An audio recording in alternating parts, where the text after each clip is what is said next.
Hi, this is Aaron from Superior Singing Method, and I want to talk to you about healthy singing. Okay, let's talk about healthy singing. The number one thing when it comes to singing is, I would say, and this may sound kind of obvious to you, but it's drinking water.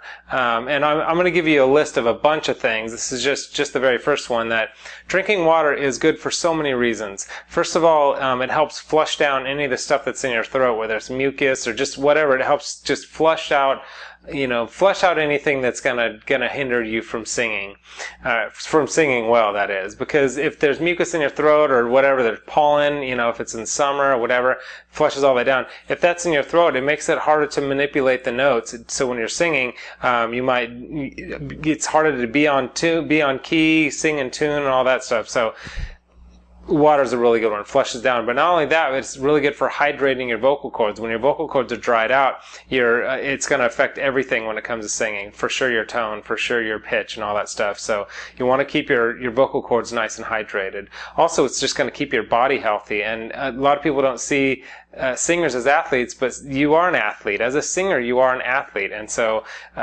just as being any other athlete in any other sport, being fit will help that athlete be the best they can at their particular sport. It's the same with singing. The more fit you are and the more healthy you are, the better of a singer you will ultimately be. And certainly if you have to run around stage and if you're a performer, you want to be in good shape for all that as well. But hydrated cords and staying healthy and all that. What else? Along those same lines is diet. Since the singer is an athlete, having a good diet is going to help you. I'm a kind of a nutrition buff. I read a lot about nutrition, and I just read tons and tons of books, and as much as I can. I just really enjoy it, and I like eating well. And so just a couple of things. The water thing is huge. Avoiding processed carbohydrates, breads, stuff like that. Get most of your carbohydrates not from a box, meaning like box of cereal, box of anything you find in the middle of a supermarket type thing. That's usually where all like the refined carbohydrates are. But eat like good meats and eat vegetables and greens, and I mean that's all that stuff seems kind of obvious, but as Americans we don't generally do this. And you may be watching from another country, and maybe you have a better diet than most of us Americans do. But the singer is an athlete, so that's really important, and that's going to help you to be a better singer when you're eating the right things.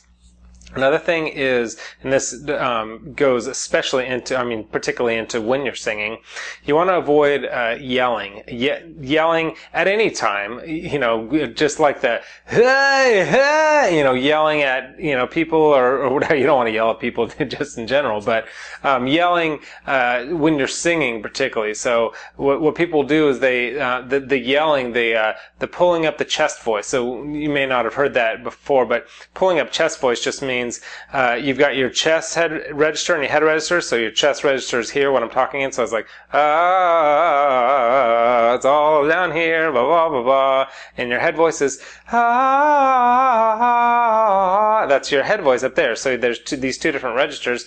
So what a lot of people want to do, a lot of singers, a lot of my students, they want to sing in the higher notes, but they want like that deep register, that deep lower register kind of beefier sound in their voice, because the head voice is high and light, and they want that big kind of sound, but in the higher notes. So they belt those notes out like, and try to sing those notes. That's basically trying to pull up the chest voice and singing chest voice at the top of the register. And what that does is it doesn't make for a very good tone. It makes your vocal cords swell up. It's just, you just want to avoid that as much as possible. Best thing to do is develop a good mixed voice, but that's a whole separate video. So that's another way to sing healthily, if that's a word. The next one is milk. I'm actually a big fan of raw milk. Like I said, I study a lot of nutrition stuff. I eat a lot of raw milk. You can get that in California, a couple other states as well. But raw milk's great. But avoiding milk the day of singing event is a good idea, and even the day before as well, because it will produce some mucus, and especially if you're getting pasteurized, homogenized like regular store-bought milk, that produces a lot of mucus, and that's really going to affect your singing, because the water flushes down all that stuff, flushes down all the mucus and all that. If there's pollen in there or whatever, that's why you want to drink a lot of water. But the milk itself will produce mucus, and the same is true for cheeses and most dairy. So it's good to avoid dairy when you're getting ready for a singing event, or just getting ready to sing. Another one is spicy foods. I love spicy foods, but the night before you have to sing, or if you sing on a regular basis, avoid spicy foods, because what happens, spicy foods creates a lot of kind of acidity, a lot of acid in your stomach, and as you sleep, that acid has a tendency to come up. If you have any type of acid reflux, it's kind of gross, I know. It's a singing video, and I'm talking about all this nasty stuff, but it splashes up onto your vocal cords, and you can imagine your vocal cords are just these, little pieces of, cartilage and muscle and acid on them. You can imagine how that's, going to wake up and your throat's not going to feel well, and you're going to be like, what happened? Like, I wasn't yelling yesterday, but the spicy food will do that. Another thing, the day of, a lot of this I'm talking about the day of a gig, but most of this is just kind of in general to be a healthy singer.